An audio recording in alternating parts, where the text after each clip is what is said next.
அனைவருக்கும் இனிய மாலை வணக்கம். பாம் கிராஜுவேட்ஸ் போரம் சார்பில் தொடர்ந்து நடத்தப்படும் இன்று ஒரு தொழில்நுட்பம் நிகழ்ச்சிக்கு உங்கள் அனைவரையும் வருக வருக என வரவேற்கிறேன். இன்றைய நிகழ்ச்சி நமது குழுவின் மூலம் நடத்தப்படும் 677வது நிகழ்ச்சியாகும். இன்றைய நிகழ்ச்சி தலைப்பு வயதான காலத்தில் உங்கள் நிதி ஆதாரத்தை பெருக்குவது எவ்வாறு என்பது ஆகும்.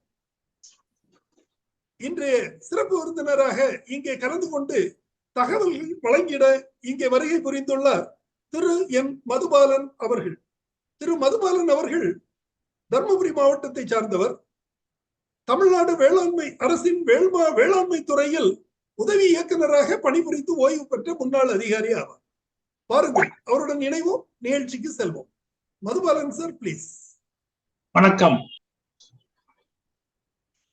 இந்த 677வது நிகழ்ச்சியில் ஃபார்ம் கிராஜுவேட் போரத்தில் என்னை அழைத்து பேச வைத்தமைக்கு ஜோ அவர்களுக்கும் மற்றும் ஏனைய உறுப்பினர் அனைவருக்கும் என் அன்பு கலந்த நன்றியினை முதலில் தெரிவித்துக் கொள்கிறேன். என்னடா ஃபார்ம் கிராஜுவேட்ல இவ்வளவு நாள் அக்ரி பத்தி தான் பேசிட்டு இருந்தாரு, அதுவும் இயற்கை வேளாண்மை இதை பத்தி தான் பேசிட்டு இருந்தாரு. திருதுப்புன்னு இன்னைக்கு சீனியர் சிட்டிசன்ஸ் எப்படி ஃபைனான்ஸ் பண்றதை பத்தி சொல்றாரு அப்படின்னு நீங்க நினைக்கலாம். ஆனா இது ஒரு முக்கியமான ஒரு நிகழ்வு. இந்த நிகழ்ச்சியை நீங்க நல்ல கூர்மையா கவனிச்சீங்கன்னா நிச்சயமா உங்களுக்கு ஒரு மறுமலர்ச்சி உங்ககிட்ட எதிர்பார்க்கலாம். ஏன்னா இப்ப நீங்க நிறைய பேர் 58ல இருந்து 60 வயசுல இருப்பீங்க, இல்ல ரிட்டையர் ஆகக்கூடிய ஸ்டேஜ்ல இருப்பீங்க. ரிட்டையர் ஆகி 5 to 6 வருஷம் நீங்க இருப்பீங்க. இந்த சமயத்துல உங்ககிட்ட ஒரு செல்வாக்கு இருக்கும். ஏன்னா உங்ககிட்ட அமிர்தமான பணம் சேர்ந்திருக்கு. அந்த பணத்தை எப்படி லைஃப் லாங் இன்னும் 10 ஆண்டுகளுக்கு நல்லபடியா கொண்டு போறது என்பதை பத்தி தான் சொல்ல போறேன்.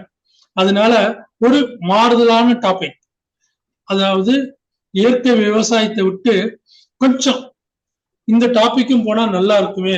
இன்னும் என்னுடைய ஒரு 7-8 ஆண்டுகள் இந்த ஃபீல்ட்ல கம்ப்ளீட்டா உட்காந்து அனலைஸ் பண்ணி நிறைய பேர்கிட்ட கேட்டு ஆஃப்டர் ரிட்டையர்மெண்ட் ஆன பிறகு இந்த ஃபைனான்ஸ் இதுல நம்ம நிறைய படிச்ச நிறைய புக்ஸ், அப்புறம் நிறைய பேர்கிட்ட பழகக்கூடியது, அப்புறம் மீட்டிங்ஸ், அப்புறம் விகடன் போட்ட நாணய விகடனுடைய மீட்டிங்ஸ், இதெல்லாம் கம்ப்ளீட்டா இது பண்ணதுனால ஒரு ஐடியா நிறைய கிடைக்க ஆரம்பிச்சது.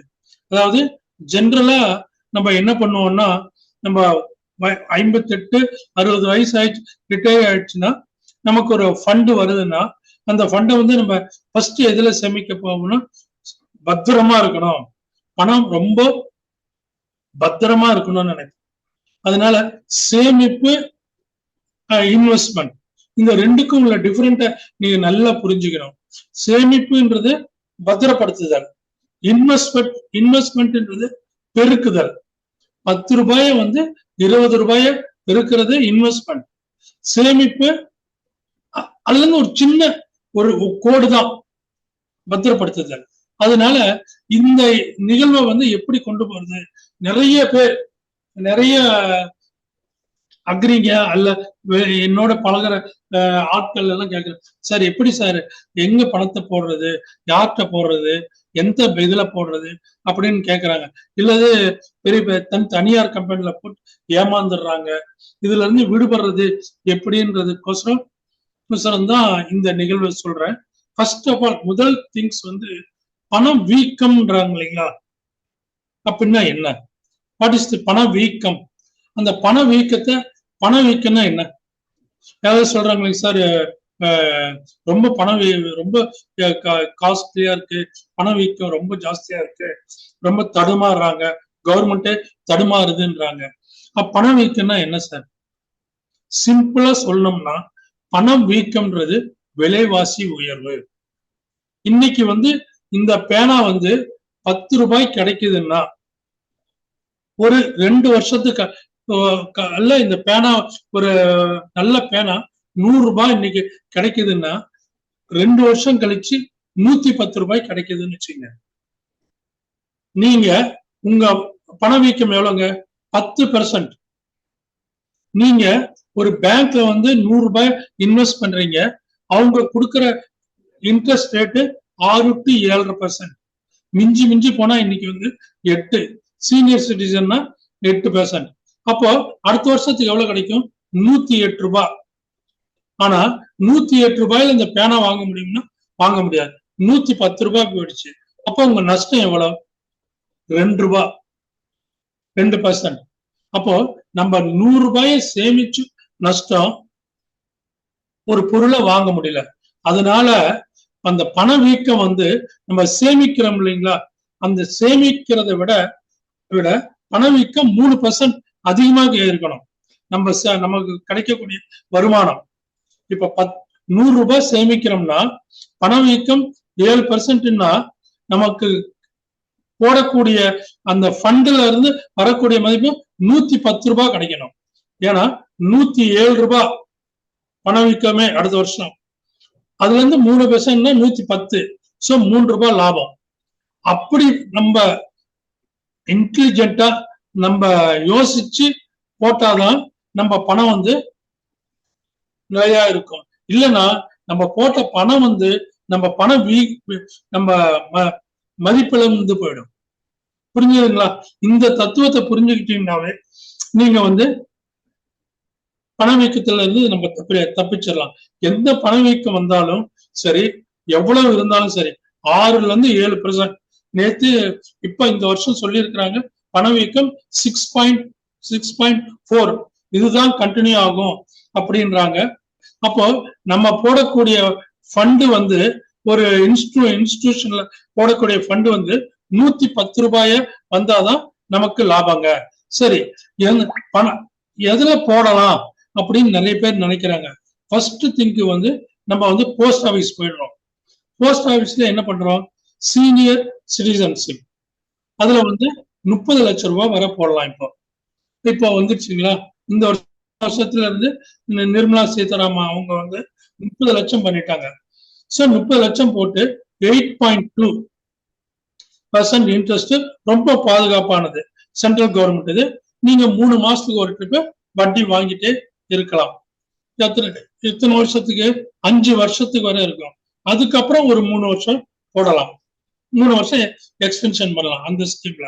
இல்ல இன்னொன்னு ஸ்கீம் இருக்கு, டேர்ம் இன்சூரன்ஸ். அதுல டேர்ம்ஸ் அதுல வந்து 4.5 லட்சம் பர் ஹெட். நீங்க 4.5 லட்சம், உங்க மிஸ்ஸஸ் 4.5 லட்சம், 9 லட்சம் போட்டு 7.2 வரை இன்ட்ரெஸ்ட் கொடுக்குறாங்க. இந்த 2 ஸ்கீம் தான் வந்து சேவிங்ஸ் வர்றப்போ போஸ்ட் ஆபீஸ்ல இருக்கு. சோ இதெல்லாம் விட்டுருங்க. இதை விட்டுட்டு இந்த பணம் வந்து உங்களுக்கு வந்து 5 வருஷத்துக்கு கரெக்டா இருக்கும்.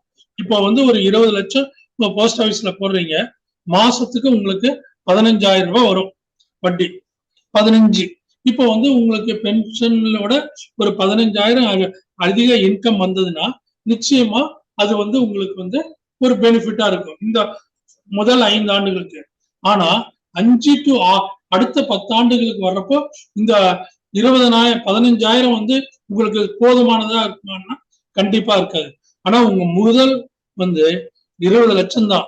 ஆனா வரக்கூடிய இன்ட்ரெஸ்ட் வந்து 15,000 தான். அதுல மாற்றமே இருக்காது.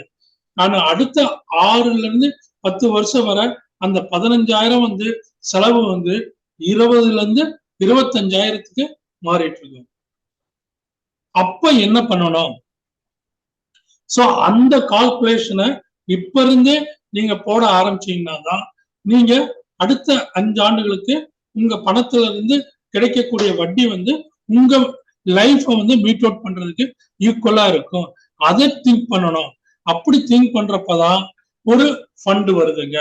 அதாவது சேவிங்ஸ் வந்து நான் சொன்னேன், போஸ்ட் ஆபீஸ் பண்ணலாம், இல்லைன்னா தங்கத்துல முதலீடு பண்ணலாம், இல்லைன்னா லேண்ட்ல முதலீடு பண்ணலாம், இல்லைன்னா வீடு இதெல்லாம் பண்ணலாம். இப்படி பண்றப்போ எது சீக்கிரம் லிக்விடிட்டி ஆகுதுன்னு பாத்தீங்கன்னா, போஸ்ட் ஆபீஸ்ல போய் ஒரு ஃபண்டை போட்டீங்கன்னா இமிடியேட்டா நீங்க எடுக்க முடியாது. எடுக்கணும்னு நினைச்சீங்கன்னா கூட மினிமம் 1 இயர் ஆர் 2 இயர் ஆன பிறகுதான் எடுக்க முடியும். நம்பர் 1 பயங்கர ஒரு 20 lakhs கிடைக்குது சார் உங்களுக்கு, அதை வந்து இன்வெஸ்ட் பண்றீங்க இந்த நேரத்துல. அப்படி பண்றப்போ என்ன ஆகுது, போஸ்ட் ஆபீஸ்ல லாக் ஆயிடுது. 1 இயர் கழிச்சுதான் எடுக்க முடியும். ஒரு வீட்டு மேல போடுறீங்க, சின்ன ஒரு வீடு வாங்குறீங்க, அந்த வீட்டு போடுறீங்க. சோ உங்களுக்கு திருப்புன்னு அந்த பணம் கிடைக்குதுன்னா அந்த வீட்டை இமீடியட்டா சேல்ஸ் பண்ண முடியுமா? கண்டிப்பா பண்ண முடியாது. It takes 3 to 6 months. பிளாட்டா இருந்தா குயிக்கா சேல்ஸ் ஆகும். It takes 1 to 3 months. அதே அந்த பிளாட்டினுடைய வேல்யூ ரொம்ப ஜாஸ்தியா இருந்ததுன்னா நியர்லி 1 இயர். கோல்டு வேணா இமீடியட்டா சேல்ஸ் பண்ணலாம். ஆனா நீங்க சேல்ஸ் பண்றதுக்கும் நீங்க ஃபர்ஸ்ட் வாங்கின கோல்டு மதிப்புக்கும் ஹையா இருந்தாதான் வித்தாதான் லாபம் கிடைக்கும். பேங்க் பிக்ஸட் டெபாசிட்ல போட்டு இமீடியட்டா நீங்க எடுத்தீங்கன்னா கூட அவங்க வந்து அந்த டேட்டுக்கு இன்ட்ரெஸ்ட குறைச்சிட்டு அதுக்கப்புறம் தான் கொடுப்பாங்க. It takes 3 or 4 days. ஆனா நான் சொல்ற ஒரு ஃபண்ட் உங்களுக்கு ரொம்ப எளிமையானது, ரொம்ப சுலபமானது, ஈஸியானது. அத நீங்க தக்க வைக்கணும்னா அந்த ஃபண்டுக்கு நீங்க போகலாம். அதனுடைய பேர் தான் வந்து மியூச்சுவல் ஃபண்ட். ஈஸியான வழி. நிறைய பேர் நினைச்சுக்குவீங்க மியூச்சுவல் ஃபண்ட் என்னடா மியூச்சுவல் ஃபண்ட் பத்தி சொல்றான், பங்கு சந்தை பத்தி தானே மியூச்சுவல் ஃபண்ட்னா, பங்கு சந்தை அப்படின்னு ஷேர் மார்க்கெட்டும் அது ஒண்ணு நினைச்சுக்கிறீங்க. சின்ன எக்ஸாம்பிள் சொல்றேன். நீங்க உங்க காரை நீங்களே ஓட்டிட்டு டிரைவ் பண்ணிட்டு போனீங்கன்னா அது ஷேர் மார்க்கெட். ஒரு டிரைவரை வச்சு கார் ஓட்டிட்டு போனீங்கன்னா அது மியூச்சுவல் ஃபண்ட். அதே சமயத்துல நல்ல டிரைவர் உங்களுக்கு கிடைச்சான்னு வச்சுங்க, அந்த டிரைவரோட பயணிச்சீங்கன்னா சந்தோஷமா போவீங்க, எந்த ப்ராப்ளமும் இல்லாம. அதே கொஞ்சம் மக்கார் அடிக்கிற டிரைவரா இருந்து இப்படி ஓட்டு வா அப்படி ஓட்டு அடிச்சுட்டு போறான்னா உங்க பயணம் கஷ்டமா இருக்கும். அதனால புரிஞ்சுக்கீங்க, ஸ்டாக் மார்க்கெட்டுக்கும் மியூச்சுவல் ஃபண்டுக்கும். ஸ்டாக் மார்க்கெட்ன்றது நீங்களே பணத்தை போடுறீங்க, நீங்களே அதுல இழந்தாலும் இழக்கலாம், எவ்வளவு தூரம் வேணாலும் நீங்க பயணம் செய்யலாம், உச்சத்தையும் தொடலாம், அதே சமயத்துல கீழேயும் விடலாம். ஆனா மியூச்சுவல் ஃபண்ட் அப்படி இல்லை. ஒரு டிரைவரை போட்டு ஓட்டுறீங்க, நீங்க ஜம்முன்னு வண்டியில உட்காந்துட்டு நல்ல டிரைவர், அவர் பேர் தான் ஃபண்ட் மேனேஜர். அவர் பாட்டு உங்க பணத்தை நிர்வாகம் செய்யறாரு. மியூச்சுவல் ஃபண்டுன்னா என்னங்க, எதுக்கோசரம் போடணும் அப்படின்னு நான் சொல்றேன். இப்போ வந்து உங்க ஆஃப்டர் ரிட்டையர்மெண்ட் ஆன பிறகு உங்க கையில ஒரு அமௌண்ட் வருது, ஆர் இப்பவும் வச்சிருக்கலாம். ஒரு திருதுப்புன்னு ஒரு உங்களுக்கு ஒரு 20 lakhs 10 lakhs ஈவன் 5 lakhs வருது. அதை வந்து எதுல போடணும்னு நினைக்கிறப்போ, உதாரணத்துக்கு ஒண்ணு சொல்றேன், ஒரு 20 லட்சம் கிடைக்குதுன்னு வச்சுங்க. நீங்க நினைக்கிற மாதிரி சேமிப்புல ஒரு 10 லட்சத்தை போட்டுருங்க. Best thing. எந்த இடி மின்னல் எது வந்தாலும் அந்த 10 லட்சம் நமக்கு சேஃபா இருக்கும். அதுக்கு காரணம் வந்து சென்ட்ரல் கவர்மெண்ட் போஸ்ட் ஆபீஸ்ல போட்டுருங்க. ஒரு 10 லட்சத்தை வந்து நான் சொல்லக்கூடிய மியூச்சுவல் ஃபண்ட்ல ஒரு 8 லட்சமும் ஒரு 2 லட்சம் வந்து எமர்ஜென்சி ஃபண்ட். அதை வந்து எப்பவுமே ஒரு பேங்க்லயோ ஒரு நல்ல இன்ஸ்டிடியூஷன்லயோ போட்டு வச்சிருக்கணும். அடுத்த நிமிஷமே ஒரு எமர்ஜென்சி உங்களுக்கு வந்ததுன்னா அதை எடுக்கிறதுக்கு அந்த ஃபண்டை யூஸ் பண்ணிக்கணும். ஸோ அந்த 2 லட்சம் எப்பவுமே வந்து ஒரு என்ன சொல்லுவாங்க, ஒரு அட்வான்ஸ் ஃபண்ட் மாதிரி அப்படியே வச்சிருக்கணும். மீதி சொல்லக்கூடிய 8 லட்சத்தை நல்ல முதலீட்டுல இன்வெஸ்ட் பண்ணலாம். இப்போ இன்வெஸ்ட் பண்ணணும்னா மியூச்சுவல் ஃபண்டை பத்தி ஃபர்ஸ்ட் லைன் சொன்ன ஒரு டிரைவர் மூலியமா நீங்க டிரைவ் பண்றதுதான் மியூச்சுவல் ஃபண்டு அப்படின்னு. மியூச்சுவல் ஃபண்டுன்னா என்னன்னா, நம்மள மாதிரி இப்ப இன்னைக்கு பாருங்க ஒரு 15 பேர் வந்திருக்கிறீங்க, 15 பேர்ல இருந்து 100 ரூபாய் நான் வாங்குறேன். வாங்கி நான் என்ன பண்றேன், நான் ஃபண்ட் மேனேஜர். நான் அந்த 15,000 வச்சு அதை வந்து நான் கொஞ்சம் நல்ல ஃபைனான்ஸ் படிச்ச எம்பிஏ படிச்ச ஒரு ஸ்டூடெண்டோ இல்ல எம்பிஏ படிச்சு ஒரு நல்ல ஒரு இதுல வந்து இருந்தவங்களோ வச்சுக்கிட்டு நான் வந்து அந்த பணத்தை ஒரு ஸ்டாக்ல இன்வெஸ்ட் பண்றேன். ஈக்விட்டி ஆர் கடன் பத்திரத்துல ஆர் ஹைபிரிட் ஃபண்ட்ல நான் இன்வெஸ்ட் பண்றேன். அப்படி பண்றப்போ ஒரு லாபம் கிடைக்கும். ஒரு வருஷத்துல அந்த 15,000க்கு ஒரு குறைஞ்சபட்சம் ஒரு 2,000 ஆச்சு கிடைக்குதுன்னு வச்சுக்கோங்க. அந்த 2,000 இந்த 10 பேத்துக்கு பிரிச்சு கொடுக்கறது தான் மியூச்சுவல் ஃபண்ட். இப்ப சிம்பிளா சொன்னது புரிஞ்சிருக்குன்னு நினைக்கிறேன். இந்த மியூச்சுவல் ஃபண்ட்ன்றது வந்து சிம்பிளா நான் சொன்ன மாதிரி உங்ககிட்ட இருந்து பணத்தை வாங்கி ஃபண்ட் மேனேஜர் கலெக்ட் பண்ணி அந்த ஃபண்ட் மேனேஜர் வந்து ஒரு ஸ்டாக்ல நல்ல ஒரு அந்த ஃபண்ட் மேனேஜர் வந்து ஒரு இன்ஸ்டிடியூஷன்ல இருப்பாரு. State bank, ICICI bank, HDFC bank, அப்புறம் வந்து மொத்தம் 44 ஸ்தாபனங்கள் கம்பெனிஸ் இருக்குதுங்க இதை நடத்துறது. ஆதித்ய பிர்லா, டாடா, இந்த மாதிரி ஃபைனான்ஸ் மியூச்சுவல் ஃபண்ட் நடத்தக்கூடிய ஸ்தாபனம் நம்ம இந்தியாவில் 44. அதுல 4 வந்து இந்தியா கவர்மெண்டே நடத்துது. யூடிஐ எனக்கூடிய கம்பெனி வந்து கவர்மெண்டே நடத்துது. மீதி 40 வந்து தனியார். அவ்வளவு குவாண்டம் அப்படி எல்லாம் நிறைய இருக்குது. ஸோ அதுல நான் வந்து ஒரு ஃபண்ட் மேனேஜரா ஆக்ட் பண்ணி அவங்க பணத்தெல்லாம் வாங்கி அதுல போட்டு உங்களுக்கு எந்த தொந்தரவும் தர, நீங்க அமைதியா 1 வருஷம் 2 வருஷம் இருந்தாவே உங்களுடைய ஃபண்ட் 100 ரூபாய் வந்து அப்படியே குரோத் ஆகி 150 170க்கு போயிட்டு இருக்குங்க. இது எதை வச்சு போகும்னா நம்ம டெய்லி ஸ்டாக் மார்க்கெட்டை வச்சுதான் மூவ் ஆகும். இதுல டிஃப்ரெண்ட் டைப்ஸ் இருக்கு. இப்போ ஒவ்வொன்னா உங்களுக்கு சொல்லிட்டு வரேன்.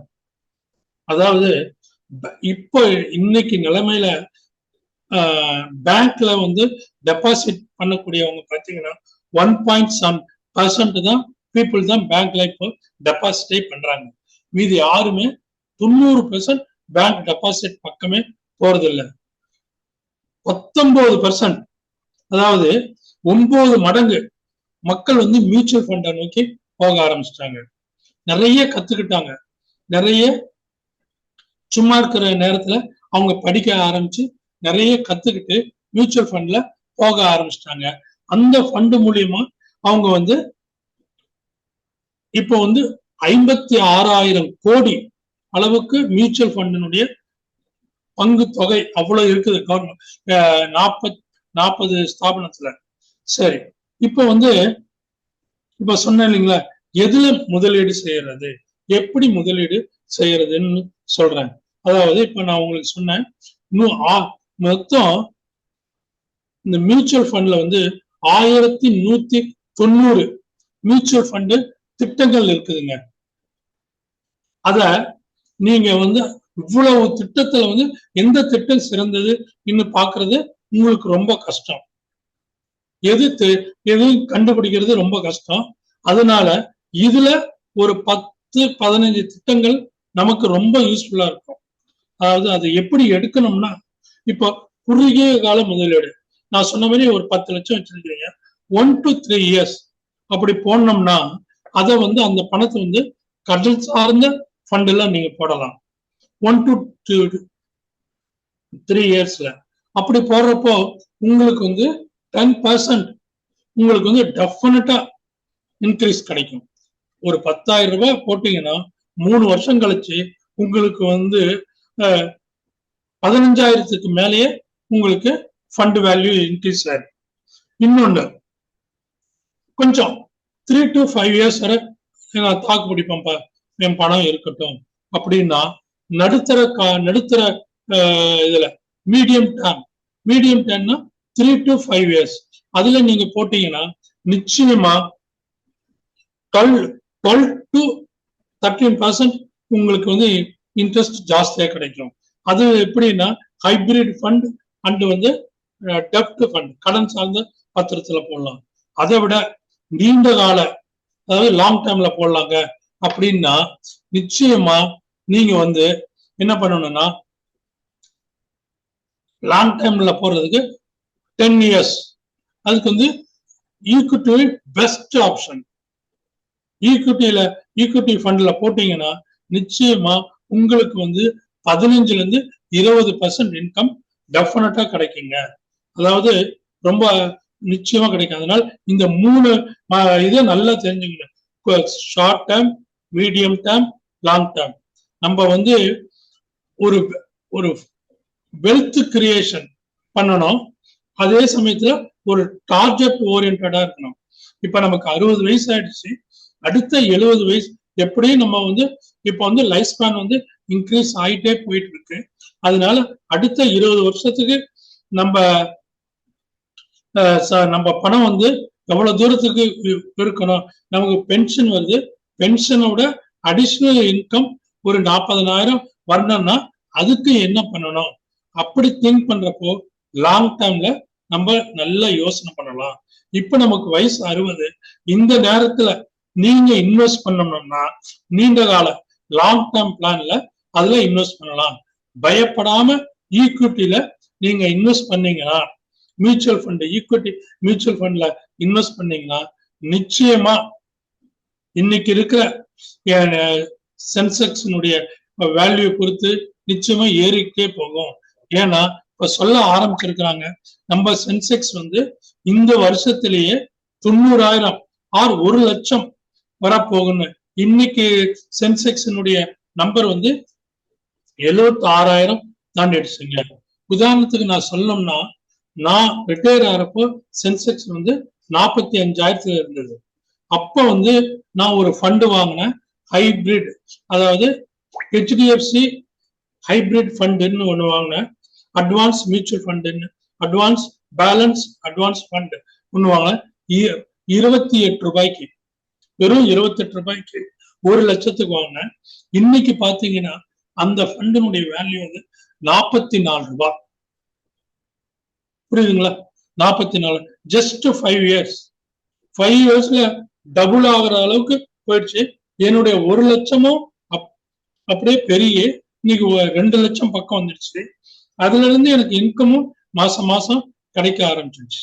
ஸோ என்னுடைய அசல் அப்படியே இருக்கு, அசலும் இன்க்ரீஸ் ஆயிட்டு இருக்கு, ஃபண்டு வேல்யூ இன்க்ரீஸ் ஆயிட்டு இருக்கு. அடுத்த 10 இயர்ஸுக்கும் எனக்கு வந்து இன்னைக்கு வேண்டாம், எனக்கு போதும், இந்த வருமானம் போதும்னு சொல்லி அதை நான் சேல்ஸ் பண்ணேன்னு வச்சு இமிடியேட்டா ரெடம்ஷன் பண்ண. அதாவது ரெடம்ஷன்னா விற்பனை செய்வது. இந்த வார்த்தை எல்லாம் இதுல மியூச்சுவல் ஃபண்ட் வரும். ரெடம்ஷன், பர்ச்சேஸ், ஈக்விட்டி, என்ஏவி, இப்படி எல்லாம் வரும். இதை பார்த்து ஒன்றும் பயந்துடாதீங்க, இதெல்லாம் சிம்பிள் வேர்ட்ஸ். இந்த ரிடம்ஷன் பண்ணாலும் எனக்கு 3 நாளைக்குள்ள அந்த 2,00,000 அப்படியே வந்து. ஸோ அதனால நீங்க இதை நல்லா புரிஞ்சுக்கணும். என்னைக்குமே ஒரு பழமொழி ஒரு சொல்லுவாங்க, இளமையில வந்து தகப்பனை இழந்தவங்களும் முதுமையில மனைவியை இழந்தவங்களும் ஒரு ஆண் வந்து இழக்கவே கூடாதுங்க. அதே மாதிரி பணத்தையும் ஒரு ஆண் வந்து இழக்கவே கூடாது. இந்த 3 ரொம்ப முக்கியம்.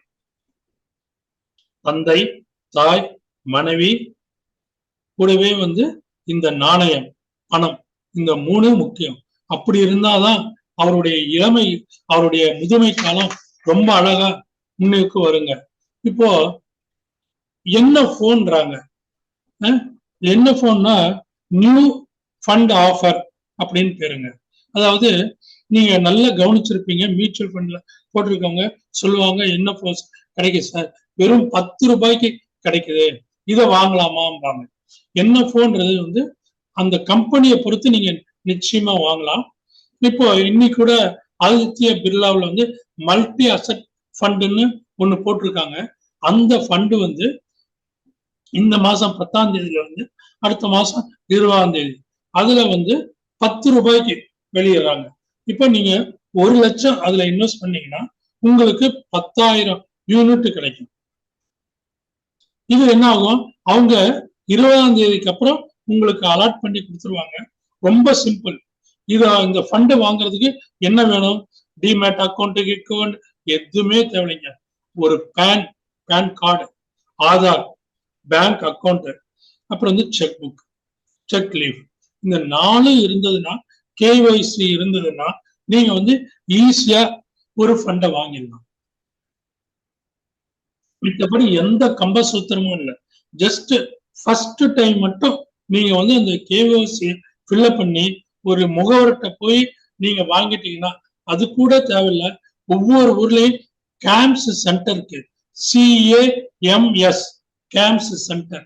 அந்த சென்டர்ல போய் நீங்க வாங்கிட்டீங்கன்னா அங்க போய் ஃபர்ஸ்ட் டயத்துல வாங்கிட்டீங்கன்னா அடுத்த டயத்துல இருந்து நீங்களே பர்ச்சேஸ் பண்ணலாம். ஸோ NFO அப்பப்போ விட்டுட்டு இருப்பாங்க. அந்த NFOவை நம்ம பார்த்து வாங்கணும். ரொம்ப கம்மி ரேட்டு, 10 ரூபாய். எந்த ஃபண்டா இருந்தாலும் 10 ரூபாய் தான், 10 ரூபாய் கிடைக்கும். இதே வந்து மார்க்கெட்ல ஃப்ளோ ஆன ஃபண்டு வந்து 40 ரூபாய், 20 ரூபாய், அது ஃபண்டினுடைய வேல்யூ பொறுத்து மாறிட்டே இருக்குங்க.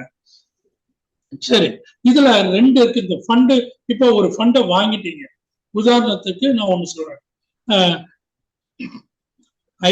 HDFC அட்வான்ஸ் பேலன்ஸ் ஃபண்ட் அப்படின்னு ஒரு ஃபண்டு வந்து இன்னைக்கு நீங்க 1 லட்சத்துக்கு 42,000, 1 லட்சம் வச்சிருக்கிறீங்க, அதை வாங்குறீங்க. இன்னைக்கு ஃபண்டினுடைய வேல்யூ வந்து 43 ரூபாய். 43 ரூபாய 1 லட்சத்தால வகுத்தீங்கன்னா எவ்வளவு கிடைக்கும்? அதுதான் உங்களுக்கு கிடைக்கக்கூடிய ஃபண்டு.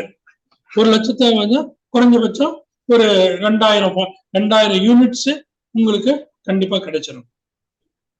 அந்த யூனிட்ஸ் வந்து 2 விதத்துல இருக்கு. டிவிடெண்ட் ஆப்ஷன் இருக்குது, அந்த இதுலயே டிவிடெண்ட் ஆப்ஷன் இருக்குது, growth ஆப்ஷன் இருக்குது.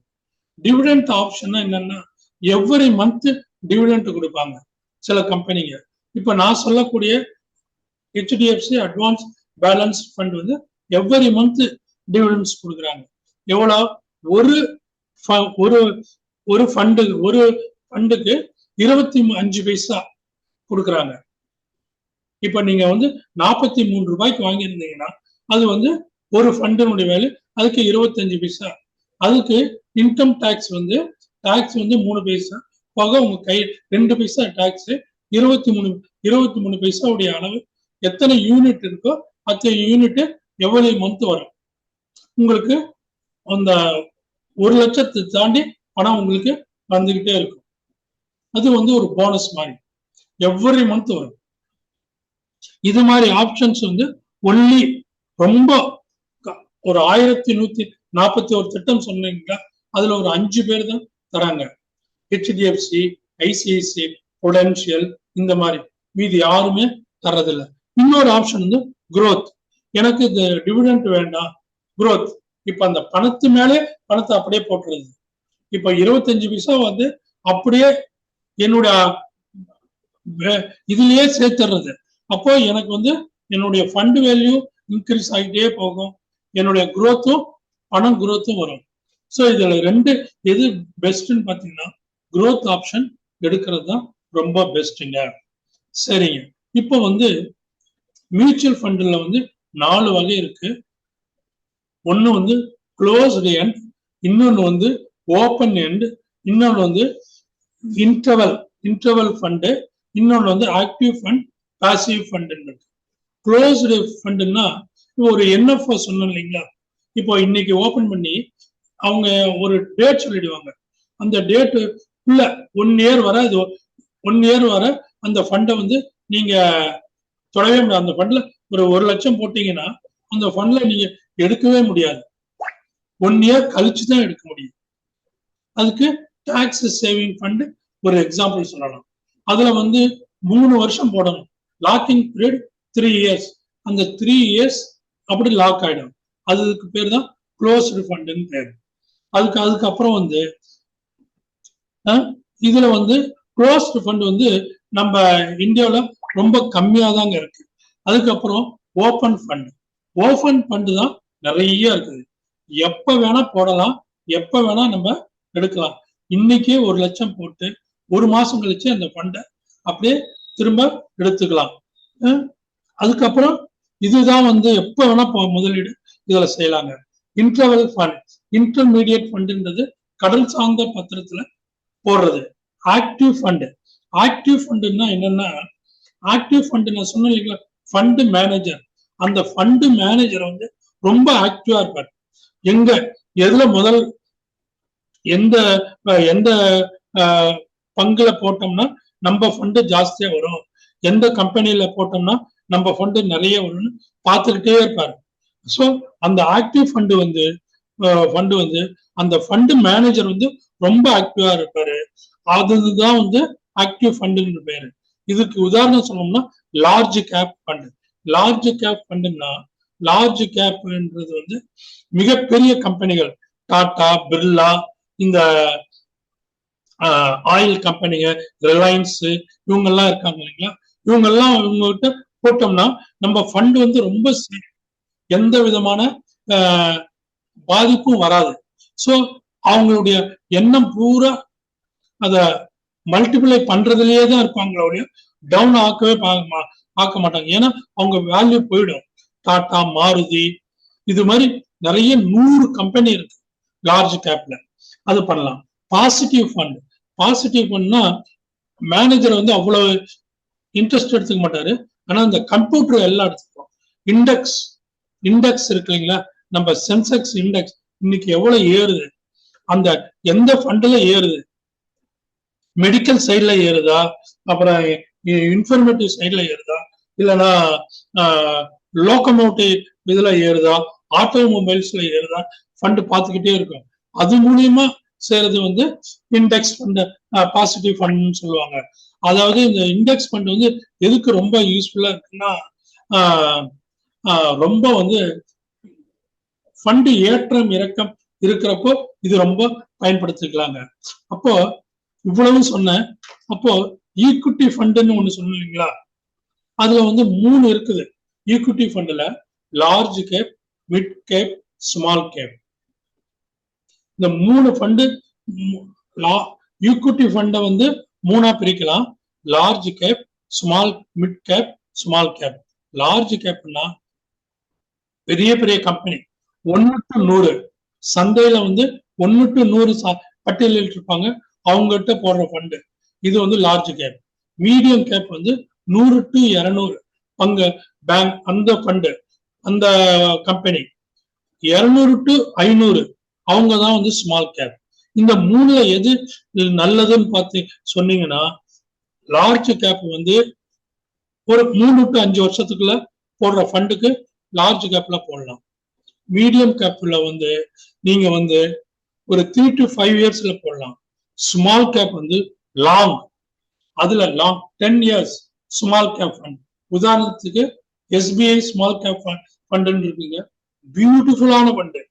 அதுல இன்னைக்கு ஒரு 20 ரூபாய் போட்டீங்கன்னா ஒரு 5 வருஷத்துக்குள்ளேயே நீங்க போட்ட அமௌண்ட் வந்து டபுளா மாறிடும்.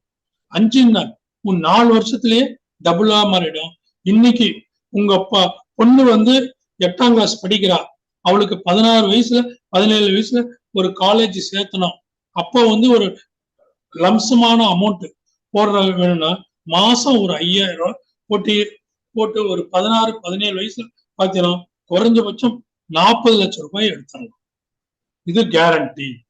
இப்படி ஒவ்வொன்றா நம்ம வந்து மல்டிப்ளை பண்ணிட்டு வரலாங்க. இதை வந்து நான் சிம்பிளா இன்னைக்கு உங்களுக்கு சொல்லி இருக்கிறேன். ஒரு 1/2 hour உங்களுக்கு இந்த மியூச்சுவல் ஃபண்டை பத்தி சொல்லியிருக்கிறேன். மியூச்சுவல் ஃபண்டை வந்து ஈஸியா கையாளலாம், நீங்களே போடலாம், முகவர்கள் தேவையில்லை. நிறைய ஆப்ஸ் வந்துடுச்சு, இந்த ஆப் மூலமாவே நீங்க நிறைய கத்துக்கலாம். கேம்ப்ஸ்ன்னு ஒரு ஆப் இருக்குங்க, கம்ப்யூட்டர்லயும் போய் செய்யலாம், போன்லயும் செய்யலாம். அப்புறம் வந்து க்ரோ ஆப் இருக்கு, இது மூலியமா நீங்க கலந்துக்கலாம். அதுல போட்டுட்டு நீங்களும் பர்ச்சேஸ் பண்ணலாம், நீங்களும் வாங்கலாம். ஆனா எப்படி முதலீடு செய்றீங்க, என்ன மாதிரி முதலீடு செய்யறப்போ கொஞ்சம் யோசனை பண்ணணும். கொஞ்சம் யோசனை பண்ணி நம்ம போடலாம். ஃபண்டு போடுறப்போ இப்போ சென்செக்ஸ் டவுன் ஆகுது, அப்ப நிறைய போடலாம். சென்செக்ஸ் ஏறுதுன்னு வச்சுங்க, அப்போ நீங்க எடுக்கிறதுக்கு பார்க்கலாம். இல்லைன்னா ஷிஃப்ட், அதாவது ஒரு ஃபண்ட்ல இருந்து மோசமான ஃபண்டுக்கு ஷிஃப்ட் பண்றதுக்கும் சுவிட்ச் ஓவர் பண்றதுக்கும் பண்ணலாம். இப்படி ஃபண்டை நீங்க பெருக்குனீங்கன்னா நீங்க அடுத்த 10 ஆண்டுகளுக்கு 70 வயசுல நீங்க யாருடைய கையேந்து யாரையும் எதிர்பார்க்க தேவையில்லை. உங்க பென்ஷன் வந்து இதே அளவுதான் வந்துட்டு இருக்கும். ஆனா நீங்க போட்ட ஒரு 20 லட்சம் மட்டும் 20ல இருந்து 40 லட்சம் ஒரு கோல் வச்சுக்கீங்க. இன்னும் ஒரு 10 வருஷத்துல என்னுடைய கோல் வந்து 50 லட்சத்தை சேர்த்துருவேன், இல்லைன்னா 1 crore நான் சேர்த்துருவேன் அப்படின்னு ஒரு கோல் வச்சுக்கிட்டீங்கன்னா நிச்சயமா நீங்க வந்து வெற்றி பெற்றலாம். அதுக்கு இந்த மியூச்சுவல் ஃபண்டு ரொம்ப உதவுங்க. இந்த இதை வந்து சுருக்கமா சொல்லியிருக்கிறேன். இப்போ நிறைய உங்களுக்கு சந்தேகங்கள் தோன்றும், கேளுங்க, நான் ஒவ்வொன்னா சொல்லிட்டு வரேங்க. மிக்க நன்றி. திரு மதுபாலன், உங்களுடைய தகவல்களுக்கு மிக்க நன்றி. இதுவரை வயதான காலத்தில் உங்கள் நிதி ஆதாரத்தை பெருக்குவது எப்படி என்பது தொடர்பான தகவல்கள் வழங்கப்பட்டன. வழங்கியவர் திரு என் மதுபாலன், முன்னாள் வேளாண்மை உதவி இயக்குனர், தர்மபுரி மாவட்டம். தற்போது கேள்வி நேரம் ஆரம்பமாகிறது. இன்றைய நிகழ்ச்சி ஒரு நல்ல, அதாவது முதியவர்கள் அல்லது வயதானவர்கள் உழைத்து சம்பாதிக்க இயலாத ஒரு காலத்தில் இருக்கிறாங்க. அதனால அவங்க வந்து அதிக அளவுல சம்பாதிக்க இயலாது. இருப்பினும் கையில் இருக்க பணத்தை முதலீடு செய்து அதன் மூலம் எவ்வாறு சம்பாதிப்பது என்பதுதான் இன்றைய நிகழ்ச்சியின் நோக்கம். சோ அது தொடர்பான தகவல்கள் வழங்கப்பட்டன. அது தொடர்பான சந்தேகங்களை கேட்டு தெளிவுபட்டுக் கொள்ளுமாறு அன்புடன் அனைவரையும் கேட்டுக்கொள்கிறேன். முதலில் நமது குழுவில் இணைந்துள்ள திரு தினகர் பாபு அவர்களை பேச அழைக்கிறேன். தினகர் பாபு ராணிப்பேட்டையிலிருந்து வந்திருக்கிறாரு. தினகர் பாபு, இந்த நிகழ்ச்சி தொடர்பான உங்கள் கருத்துக்களை தெரிவிக்கலாம். எல்லோருக்கும் வணக்கம். ஷேர் மார்க்கெட்லாம் சொல்லியிருந்தாரு, ரொம்ப நல்லா இருந்தது. இப்போ நமக்கு பாதுகாப்பு 100% திருப்தியா இருக்கலாம் நம்மளுடைய முதலீடு அப்படின்னா பேங்க் தான் சொல்லுவோம். பேங்க்ல ஒரு 10 லட்சம் 20 லட்சம் போட்டு சும்மா இருக்க முடியுமா அப்படின்னா இருக்கலாம். அது முன்ன இருந்தது. இப்போ 5 லட்சம் வரைக்கும் தான் கேரண்டி கொடுக்குறாங்க. இப்போ நம்ம யாருக்கு டெபாசிட் கொடுக்குறாங்க, யாருக்கு கடன் கொடுக்குறாங்க, இதெல்லாம் நமக்கே தெரியாது. அங்க 5 லட்சம் தான் சொல்லும் போது நம்ம 5 லட்சத்துக்குள்ள நிப்பாட்டிக்கிறது நமக்கு சேஃப் இல்லையா? இப்போ மும்பையில ஏதோ ஒரு கூட்டுறவு வங்கி திவால் ஆயிடுச்சு அப்படின்னு கவர்மெண்ட் கொடுத்துட்டாங்க. எதிர்காலத்துல அந்த மாதிரி பேங்கிங் திவாலானா கஷ்டப்பட்டு பாடுபட்ட சார்ஸ்லாம் பேங்க்ல போட்டாங்கன்னா அவங்க 5 லட்சம் தான் கேரண்டி கொடுக்கணும். ஒரு ஆள் 5 லட்சம் வரைக்கும் லிமிட் வச்சுக்கலாமா அப்படின்றது எனக்கு சந்தேகம். தினேஷ், நீங்க கேட்ட கேள்வி கரெக்ட் தாங்க. இன்னைக்கு பேங்க் வந்து ஸ்டேட் பேங்க்லயோ எந்த பேங்க்லயோ போட்டாலும் சரி 5 லட்சம் வரதான் அவங்களுடைய இது ஷூரிட்டி. அதுக்கு மேல வந்து உங்க இதுதான். ஆனா மியூச்சுவல் ஃபண்ட் அப்படி இல்லை.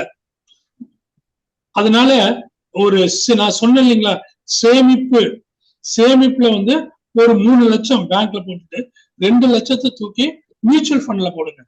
அது பயமே இல்லை. அது பயம் எப்போ வரும்னா மார்க்கெட் இறங்குற மாதிரி இருக்கும், குறையிற மாதிரி, நீங்க போட்ட 2 லட்சம் குறையிற மாதிரி இருக்கும். ஆனா மார்க்கெட் டக்குன்னு ஏறிடும் இன்னும் வருங்காலங்களில். ஏன்னா இன்னும் 5 வருஷத்துக்கு நம்ம கவர்மெண்ட் வந்து ரொம்ப ஸ்டேபிளா நம்ம எக்கனாமிக் ரொம்ப நல்லா இருக்குன்றாங்க. சோ அதனால நம்ம கவலையே பட தேவையில்லை. நிச்சயமா 1 லட்சம் வரை வந்து சென்செக்ஸ் வர ஏற வாய்ப்பு இருக்கு. அப்போ வந்து நீங்க போட்ட 2 லட்சம் நிச்சயமா 2 லட்சம் டு 4 லட்சம் வரை மாற இருக்கு. அதனால பயப்பட தேவையில்லை. பேங்க்ல இருக்க பணம் அப்படியே 3 லட்சம் போட்டீங்கன்னா 3 லட்சம் அவ்வளவுதான் இருக்கும். அது ஒண்ணும் பெருகாது. அது ஜஸ்ட் ஒரு 10,000 15,000 தான் கிடைக்குங்க. அதனால இன்வெஸ்ட்மெண்ட் வந்து டிஃபரெண்டா பிரிச்சு போடுங்க.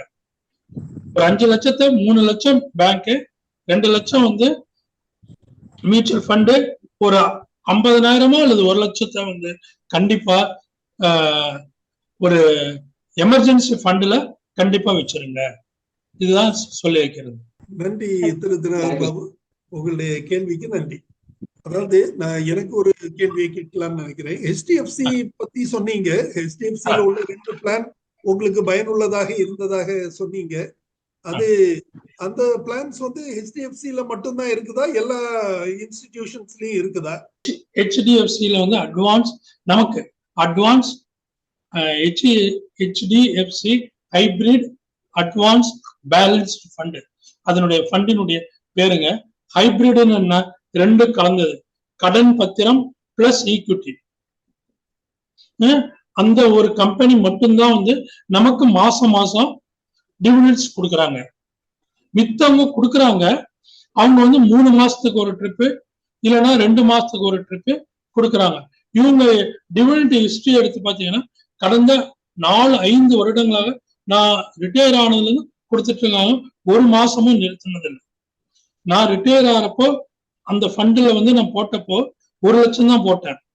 பயம் அப்போ ஃபர்ஸ்ட் டைமா போடுறேன்னு 1 லட்சம் போட்டா எனக்கு மாசம் வந்து 1000 ரூபாய் கிடைச்சதுங்க. ஃபண்டு போக என்னுடைய முதல் போக என்னுடைய டிவிடெண்ட் வந்து 1000 ரூபாய் கரெக்டா வந்துடுச்சு. 1000 ரூபாய் எவரி மந்த். அப்பெல்லாம் வந்து டாக்ஸ் இல்லை. இந்த நடுவுல நம்ம ஃபைனான்ஸ் மினிஸ்டர் வந்து அந்த டிவிடெண்ட்டுக்கு வந்து டாக்ஸ் போட ஆரம்பிச்சிட்டாங்க. ஒரு 2 வருடமா டாக்ஸ் போடுறாங்க. அதனால என்ன ஆச்சுன்னா அவங்க 30 பைசா கொடுத்துட்டு இருந்தாங்க. அவ்வளவு லாபகரமா 30 பைசா கொடுத்துட்டு இருந்தாங்க. அது அப்படியே குறைச்சி இப்போ 25 பைசா கொடுத்துட்டு வராங்க. இன்னைக்கும் கொடுத்துட்டு வராங்க. இந்த மாசமும் எனக்கு வந்துடுச்சு. ஒவ்வொரு மாசமும் தான் 3 நாளைக்குள்ள எவ்வளவு 25ஆம் தேதிக்குள்ள உங்க ஃபண்டு வேல்யூ எவ்வளவு இருக்கோ பார்த்து 26ல இருந்து 28க்குள்ள உங்க அக்கௌண்ட்டுக்கு வந்து சேர்ந்துருங்க. ஸோ அந்த ஃபண்டு தான் நல்ல ஃபண்டு. இந்த டிவிடெண்ட் வாங்கணும் தான். இன்னைக்கு ரேட் வந்து 43 ரூபாய். இன்வெஸ்ட் பண்ணி அதுல வர்ற இன்ட்ரெஸ்டுக்கு வந்து கவர்மெண்ட்டுக்கு ஐடி தான் நாம இன்கம் டாக்ஸ் தான் கட்டிட்டு இருக்கோம்னா கவர்மெண்ட்டுக்காகத்தான் நாம உழைக்கிற மாதிரி தானே இருக்குது. அதுல அது ஒண்ணும் பண்ண முடியலைங்க. அது ஒண்ணும் பண்ண முடியாது. அது 25 பைசா ஒரு ஃபண்டு கொடுக்குறாங்கன்னா நான் 1000 ஃபண்டு வச்சிருக்கேன், 2500 ரூபாய் எனக்கு மாசம் வரணும் அப்படியே டாக்ஸ் இல்லாம. ஆனா என்ன பண்றாங்க, அதுக்கு 3 பைசா டாக்ஸ் போட்டு 150 ரூபாய பிடிச்சிடுறாங்க. 350 ரூபாய் பக்கம் சாரி 600 ரூபாய் போயிடுது. அது டாக்ஸ் பிடிச்சே தீர்றாங்க. எப்படி இருந்தாலும் மியூச்சுவல் ஃபண்ட்ல 1 வருஷம் கழிச்சு நீங்க டிவிடெண்ட் இல்லாம உங்க ஃபண்டை எடுத்தாலும் ஃபர்ஸ்ட் 1 லட்சத்துக்கு டாக்ஸ் இல்லை, அதுக்கப்புறம் வர்றதுக்கு 10% கட்டி தான் ஆகணும். வேற வழி இல்லை. எல்லா இதுலயும் இப்ப டாக்ஸ் கட்டி தான் ஆகணும். ஓகே, இதன் அடுத்ததாக அந்த மியூச்சுவல் ஃபண்டுக்கும் ஈக்விட்டி ஃபண்டுக்கும் என்ன வித்தியாசம்? மியூச்சுவல் ஃபண்டுக்குள்ள இருக்கிறது ஈக்விட்டி பிளான். மியூச்சுவல் ஃபண்டுன்றது ஒரு பிராட் நேம்.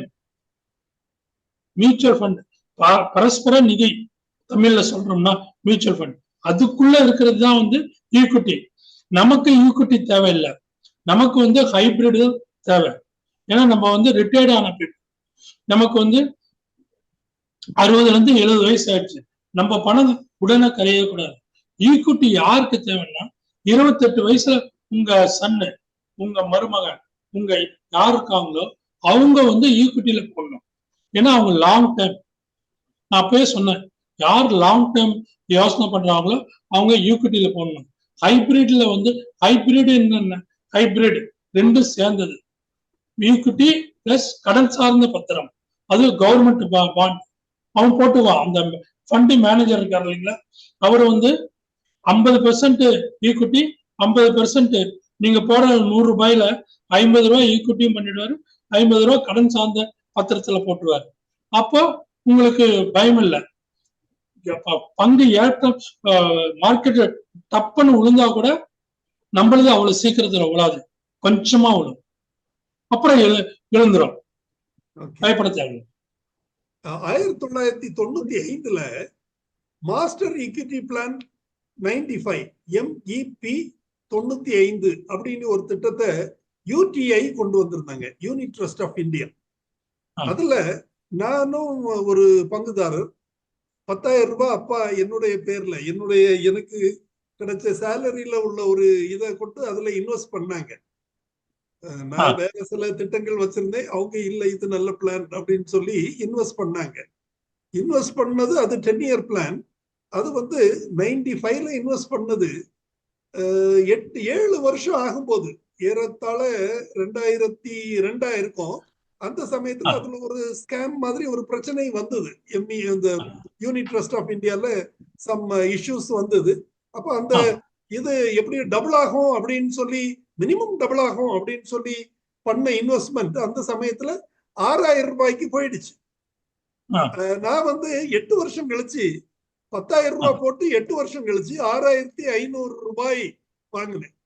அதுவும் கூட இம்மெச்சூர் ப்ரீமெச்சூரா நான் வித்ட்ரா பண்ண வேண்டிய ஒரு சூழ்நிலையில வந்தது. என்னுடைய நான் ஒர்க் பண்ண ஸ்டேஷன்ல ஒரு லேபர் இருந்தார். பாவம், அவரை வந்து எத்தனை வருஷம் சம்பாதிச்சு அந்த 10,000 ரூபாயை போட்டாரோ, அவர் என்னோட ஒரு வருஷம் கழிச்சு எடுத்தாரு. அது என்னோட கம்மியா இருந்தது. சோ இப்படி ஒரு சூழ்நிலை வந்தது அந்த சமயத்துல. ஏதாவது ப்ரொடெக்ஷன் இருக்குதா இப்போ? இருக்குங்க. அதுக்கு இப்போ நீங்க இப்போ ஒரு ஃபண்டை கவனிச்சுட்டே வர்றீங்க.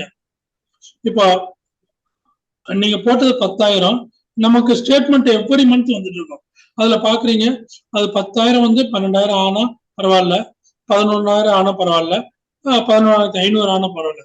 அது 9,000 8,000 ஆகுதுன்னா இமிடியேட்டா நீங்க சுவிட்ச் ஓவர் பண்ணிடணும். அதுக்கு ஆப்ஷன் இருக்கு. அதுதான் கத்துக்கணும்ன்றது. அந்த சுவிட்ச் ஓவர் ஆயிட்டீங்கன்னா டக்குன்னு அந்த 9,000 எடுத்து வேற அதே யூடிஐல ஒரு யூடிஐ பிளெக்ஸி கேப் ஃபண்ட்ல மாத்திட்டீங்கன்னா எந்த செலவும் இல்லை. ஜஸ்ட் ஒரு ஃபார்ம் கொடுத்து மாத்திட்டீங்கன்னா பிளெக்ஸி கேப்ல வந்து விழுந்துருச்சுன்னா பணம் அது வித்தின் 3 இயர்ஸ்ல 12,000 மாறிட்டு இருக்கும். நீங்க அப்படி சொல்றீங்க. நான் வந்து ஒரு ஸ்டேட் பேங்க்ல வந்து ஒரு ப்ளூ சிப் ஃபண்ட் போட்டிருந்தோம். ஜஸ்ட் ஒரு 15,000 போட்டு ஒரு பெட்டிக்கு அடியில அப்படியே போட்டு அந்த ஃபார்ம் அப்படியே போட்டு வச்சுட்டேன்.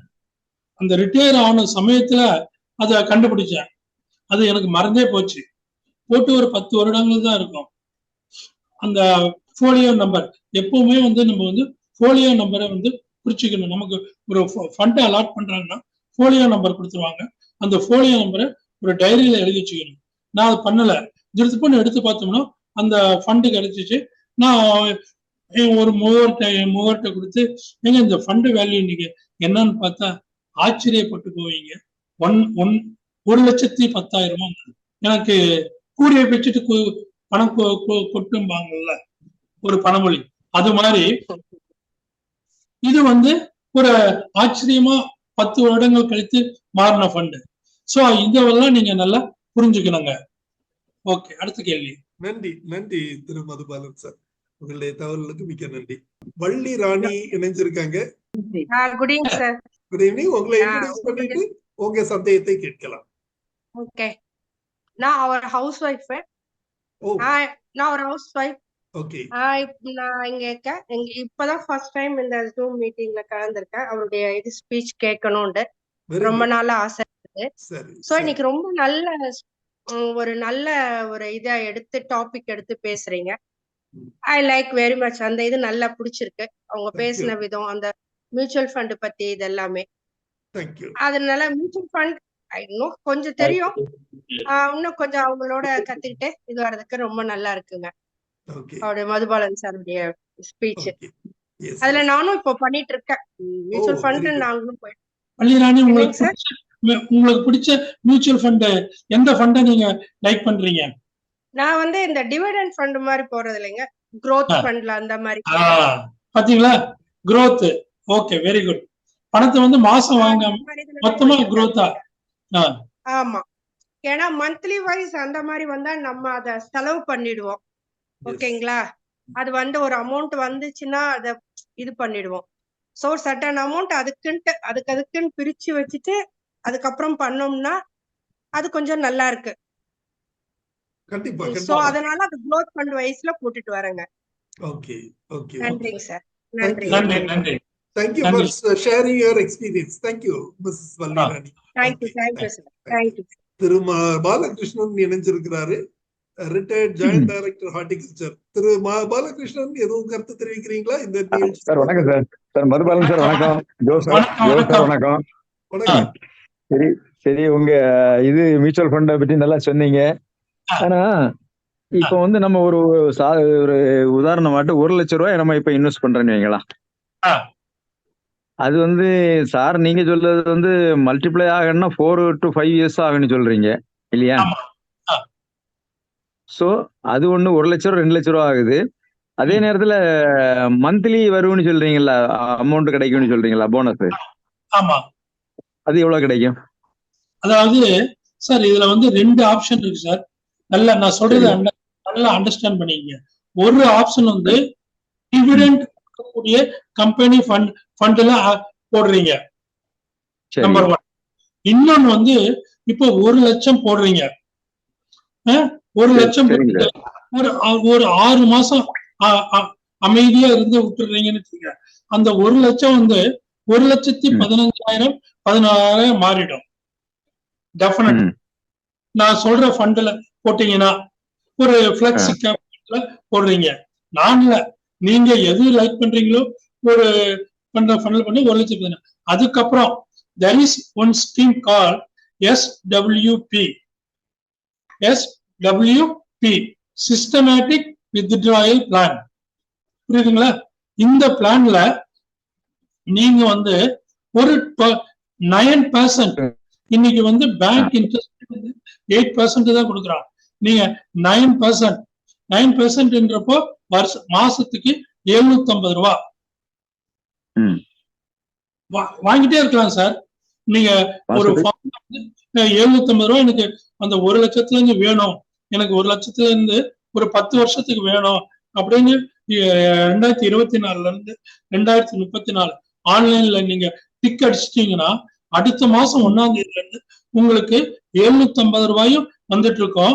உங்க 1 லட்சமும் அசல் இருக்கு இல்லைங்களா, அதுவும் பெருகிட்டே இருக்கும். 1,15,000 அப்படியே இருக்கும். நான் சொல்றது மினிமம். நான் இன்னைக்கு வந்து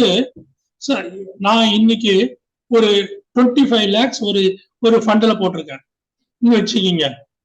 அதுல வந்து நான் வந்து பென்ஷனுக்கு ஈக்குவலா வாங்கணும்னா நான் மாசம் அதுல இருந்து 25 லட்சத்துல இருந்தா குறைஞ்சபட்சம் ஒரு 22,000 ரூபாய் எனக்கு மாசம் கிடைக்கும். Systematic withdrawal plan. சோ என்னுடைய 25 lakhsம் குறையாது, அதுவும் அப்படியே இருந்துட்டு இருக்கும் 5 வருஷத்துக்கு. அதுவும் இன்க்ரீஸ் ஆயிட்டு இருக்கும். நமக்கும் மாசம் ஒரு அமௌண்ட் வந்துகிட்டே இருக்கும். இப்போ டக்குன்னு வேண்டாம், இப்போ ஒரு மார்க்கெட் டவுன் ஆக மாறி இருக்குதுன்னு வச்சுங்க, 25 லட்சம் குறையிற மாதிரி இருக்குன்னா நீங்க நிறுத்திடலாம்.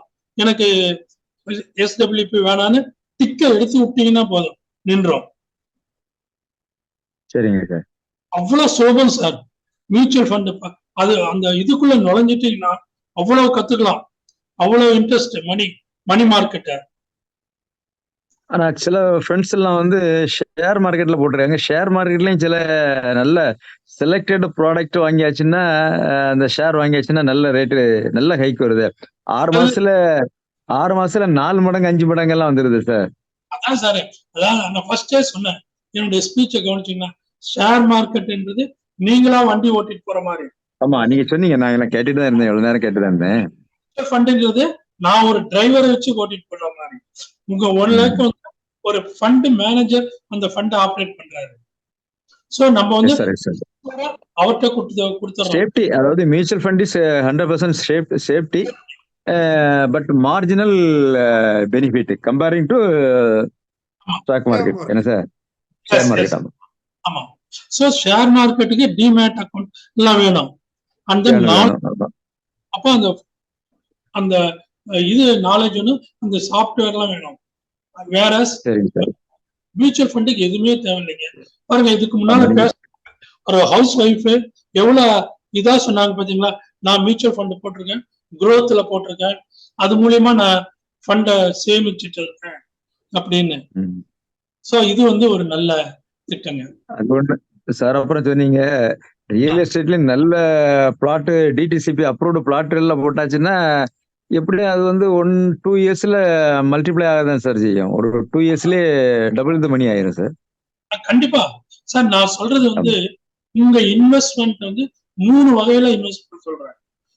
பல வழிகள்ல இன்வெஸ்ட் பண்ணிக்கலாம். ஆனா ஒன் ஆஃப் தி இது வந்து நீங்க சார் சொல்ல கரெக்ட். ஓகே, மியூச்சுவல் ஃபண்ட்ல சார் ஒரு இதுல ஒரு சம் போர்ஷன் போடுறது நல்லது. அதாவது பக்கெட் சிஸ்டம். ஒரு பக்கெட் வந்து சேவிங்ஸ் போஸ்ட் ஆபீஸ் ரொம்ப சேஃப். இன்னொரு பக்கெட் வந்து லேண்ட். ஆனா லேண்ட்ல போட்டீங்கன்னா டக்குன்னு விற்க முடியாது. நமக்கு சார் ஒண்ணே ஒண்ணு ஞாபகம் வச்சுங்க சார், 60 வயசுக்கு மேல போச்சுனாவே நம்மகிட்ட வந்து லிக்விட் அமௌண்ட் தான் இருக்கணும். நீங்க வீடோ லேண்டோ கோல்டோ இல்ல வெறும் டிமேட் அக்கௌண்ட் இருந்து பிரயோஜனமே இல்லை. லிக்விட் கேஷ் வேணும். ஒரு 25 லட்சம் டக்குன்னு இருக்கணும்.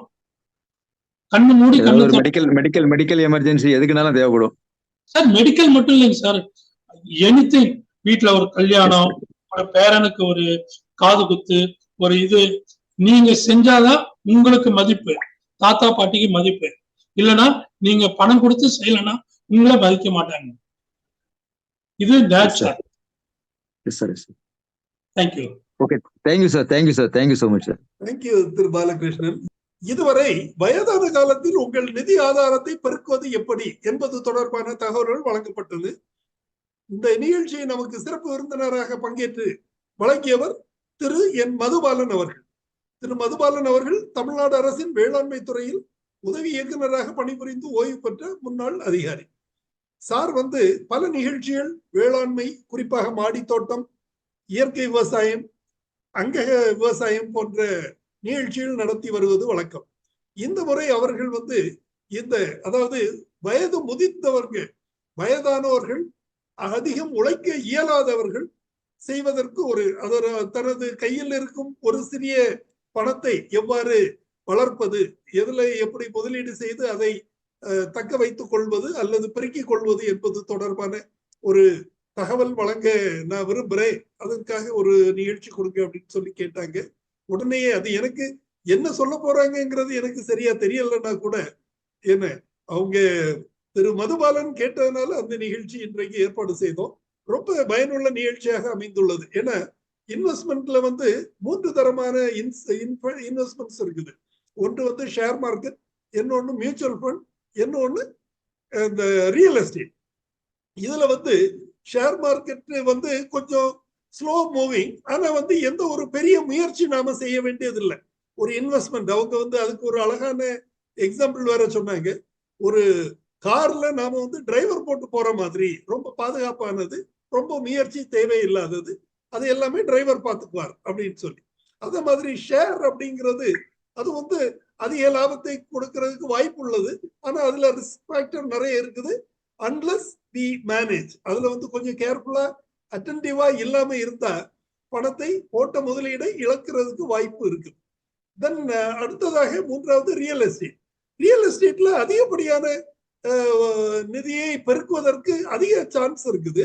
ஆனால் அதுக்கு வந்து அதிக முயற்சி தேவை. சும்மா வாங்கி போட்டுக்கிட்டு இருந்தா அதை வந்து விற்பனை செய்ய முடியாது, யாரும் வாங்க மாட்டாங்க, பணம் போட்டது டெட் இன்வெஸ்ட்மெண்டா போயிடும். ஸோ இந்த 3 நிலைகளையும் நல்லபடியாக விளக்கி இந்த நிகழ்ச்சியின் அனைவருக்கும் புரிந்து கொள்ளும் விதத்தில் செய்தாங்க. திரு மதுபாலன் அவர்களுக்கு எனது நெஞ்சார்ந்த நன்றியினை தெரிவித்துக் கொள்கிறேன். இந்த நிகழ்ச்சி பலருக்கு பயனுள்ளதாக இருக்கும் என்று நினைக்கிறேன். பெரிய அளவுல பணம் உள்ளவங்க தான் இதை செய்யணுங்கிறது அவசியம் இல்லை. ஒரு சின்ன சேமிப்பு வைத்திருக்கிறவங்க கூட இதை செய்யறதுக்கு வழிவகை இருக்குது. அதுக்கு வந்து அதுலயும் லாபம் இருக்குது அப்படிங்கறத தெளிவாக சொன்னாங்க. இந்த நிகழ்ச்சியை பங்கேற்ற அனைத்து பங்கேற்பாளர்களுக்கும் எனது நன்றியினை தெரிவித்துக் கொள்கிறேன். குறிப்பாக பல சந்தேகங்களையும் கேள்விகளையும் கேட்டு பல விளக்கங்கள் அனைவருக்கும் சென்று சேர உதவிய திரு பாலகிருஷ்ணன், திருமதி வள்ளி ராணி மற்றும் திரு தினகர் பாபு ஆகியோருக்கும் எனது நன்றியினை தெரிவித்துக் கொள்கிறேன். இன்றைய நிகழ்ச்சியத்துடன் நிறைவு பெறுகிறது. இன்னொரு நிகழ்ச்சியில் நாளை இரவு 8 மணிக்கு சந்திக்கலாம். நன்றி, வணக்கம். சார் ஒரு நிமிஷம். Thank you sir. Hello hello sir, நான் வசந்தரேகா பேசுறேன். ரொம்ப நல்லா எக்ஸ்பிளைன் பண்ணாரு மதுபாலன். அவர் எந்த சப்ஜெக்ட் எடுத்தாலும் ரொம்ப தெளிவா சொல்லுவாரு. சோ ரியலி நல்ல யூஸ்ஃபுல்லா இருந்தது. Thank you so much sir. ஏற்பாடு பண்ண Jose sir, thank you so much. Thank you so much. Thanks for participating. Thank you. Okay, thank you.